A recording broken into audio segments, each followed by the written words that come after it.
மக்களே, நான் சொல்லியிருந்தேன் பார்த்தீங்களா, இது 16 mm லேட்ரலு. இதில் நம்ம இந்த இடத்துல ஹோல்ஸ் பண்ணியிருப்போம். ஹோல்ஸ் பண்ணிவிட்டு இதில் வந்து 6 mm நல்லி சின்ன கேட்வால் மாதிரி இருக்கும். இதை நம்ம வந்துட்டு அடைச்சிக்கலாம், ஓப்பன் பண்ணிக்கலாம். இந்த மாதிரி தான் இருக்கும். இந்த நான் இன்னொரு மைனஸ் சொன்னேன் பார்த்தீங்களா, அந்த இடத்துல இந்த ஸ்டிக்கில் வந்து இந்த லாக் சிஸ்டம் மாதிரி வரல. ஆக்சுவலாக இப்படி கனெக்ட் பண்ணி விட்ருவோம். இந்த மாதிரி இப்படி கனெக்ட் பண்ணால் இந்த மாதிரி கொஞ்சம் கிராஸ் ஆகுது. அதாவது இந்த இடத்துல ஒரு லாக் சிஸ்டம் மாதிரி வரணும். இது வேறு ஸ்டிக்கு வந்துட்டு அண்ணன்ட்ட கேட்டிருக்கேன், வேறு ஸ்டிக்கு இருந்தால் சொல்லுவேன். இந்த இடத்துல ஒரு லாக் மாதிரி இப்படி லாக் ஆகிடுச்சுன்னா இப்படி ஸ்ட்ரைட்டாக வரும். நம்மளுக்கு நீர்ப்பாசனம் ஒரே மாதிரி இருக்கும். இது 6 mm நல்லி. இது வந்து 6 mm லேட்ரல் வருது.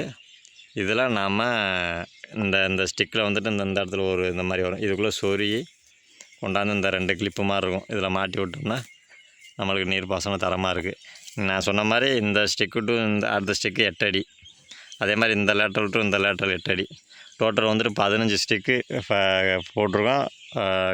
லாஸ்ட்டு டு அது ஃபஸ்ட்டு டு இந்த லாஸ்ட் வரைக்கும் நீர்ப்பாசனம் நல்லா தரமாக இருக்குது.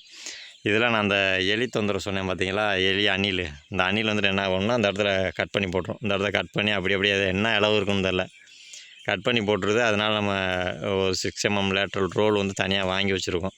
சப்போஸ் கட் பண்ணி போட்டுச்சுன்னா இதை பிடிங்கி போட்டுட்டு அந்த லேட்ரலில் போட்டு விட்ருவோம். இது நாம் வந்து டோட்டல் வந்து பார்த்தோம்னா மொத்தம் 30 சென்ட். இந்த காமிக்கிறேன் பாருங்கள், இந்த அணில் கட் பண்ணி போட்டிருக்கதை காமிக்கிறேன். ஆக்சுவலாக முந்தா நாள் தான் தண்ணி பாஞ்சிச்சு. இந்த கட் பண்ணி போட்டிருக்காரு பாருங்க. இந்த அப்படி துண்டு துண்டாக கட் பண்ணி போட்டுரும். பார்ப்போம், ஓரளவுக்கு தான் பொறுமை போச்சுன்னா செய்ய வேண்டியது தான் நம்ம. ஏன்னா நம்மளுக்கு பொழைக்கணும்ல.